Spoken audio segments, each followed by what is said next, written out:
ብልጽግና ፓርቲ በሰባተኛው ጠቅላላ ምርጫ የሚወዳደርበትን የምርጫ ምልክት ይፋ አደረገ። ፓርቲው ኢትዮጵያን ወደ ተምሳሌት ሀገር በሚል መሪ ሀሳብ የማኒፌስቶና የምርጫ መወዳደሪያ ምልክት ይፋ ማድረጊያ መድረክ በዋና ጽሕፈት ቤቱ አካሂዷል። በዚህ መሰረት የፓርቲው የምርጫ ምልክት የስንዴ ነዶ ሆኖ የታወቀ ሲሆን ምልክቱም የመደመር የትብብርና የአንድነት ምልክት መሆኑ ይፋ ተደርጓል። በተጨማሪም ፓርቲው በአጠቃላይ 169 ገጾች ያሉት የምርጫ ማኒፌስቶን ይፋ አድርጓል።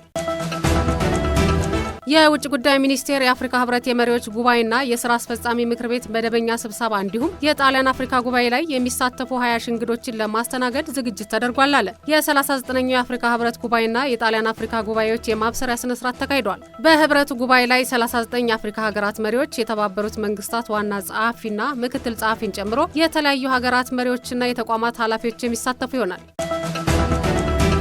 በኦሮሚያ ክልል ጅማ ዞን ጉማይ ወረዳ ለመምህራንና ተመላሽ የመከላከያ ሰራዊት አባላት የመኖሪያ ቤት መስሪያ ቦታ ተበረከተ። የጅማ ዞን አስተዳዳሪ አቶ ቲጃኒ ናስር እንዳሉት በዞኑ ውስጥ የሚነሳውን የመኖሪያ ቤት መሬት ጥያቄ ለመፍታት ትኩረት ተሰጥቶ በፍጥነት መልስ እንዲያገኝ የተሰራ ነው።